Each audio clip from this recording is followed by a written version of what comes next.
Hi everyone, technology at the pre-K level. Today I'm going to talk about digital play and how it supports new literacies in early childhood.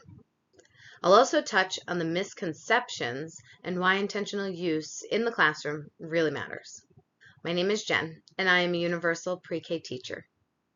Follow along while I dive into the reality of growing up with technology in digital media. When we think about literacy, we usually think about reading and writing, but new literacies goes beyond that. They include how children interact with digital tools, visuals, and interactive media. It's really about how children make meaning, and not just from text, but from images, sounds, and their experiences. In early childhood, this is especially important because children naturally learn through play, interaction, and exploration. In my classroom, this is seen throughout the day as our curriculum is play-based and we learn through play and multisensory. Digital play can really be engaging for young children when it's used the right way. It can support things like their language development and problem solving. Research shows that children learn more when they are actively involved. So when they're tapping, responding, thinking, or interacting, rather than just watching something on a screen, they're absorbing the information and taking it all in at the same time.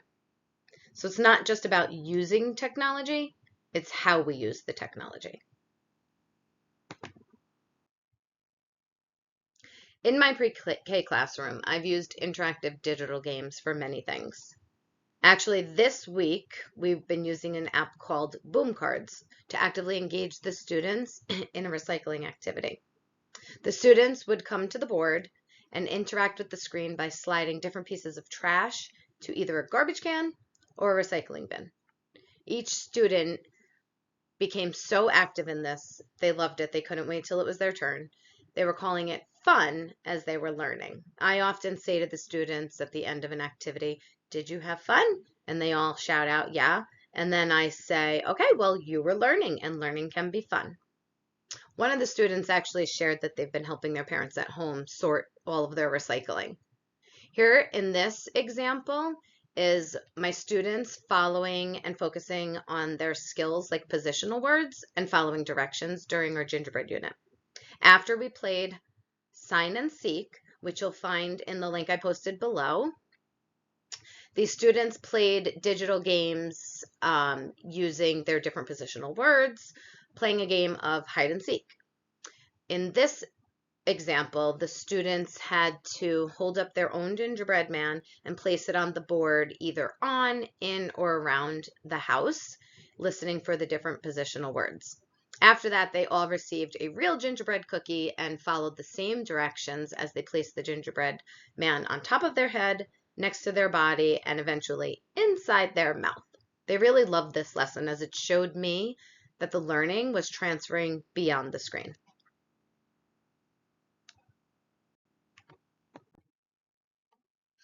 Even though digital media has benefits, there are also concerns. One of the biggest concerns is passive use, which is when children are just watching or clicking without really thinking or interacting with what's going on the screen.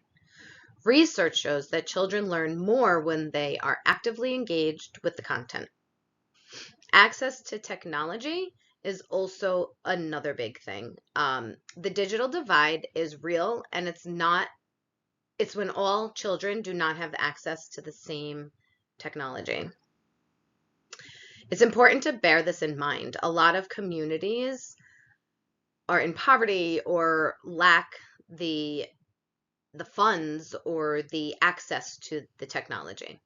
My district actually tries to keep all digital work in the classroom, but if needed, we do provide all of the students with devices starting at the elementary level.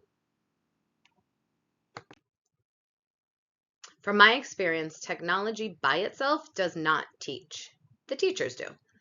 When I'm actively involved by asking questions, guiding the children, and connecting what they're doing on the screen to the real life experiences around us, that's when the learning actually becomes meaningful. It's all about being intentional and making sure that the technology is supporting the learning and not replacing it. Overall, digital media can be a powerful tool in early childhood education, but it only works when it's being used in a purposeful, interactive, and developmentally appropriate way. As an educator, I see this in my role, not just by introducing the technology, but by guiding children in using it in ways that support their thinking, their creativity, and understanding the world around them.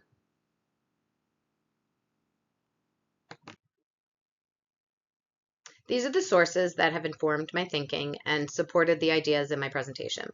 I hope that you enjoyed it. Thank you.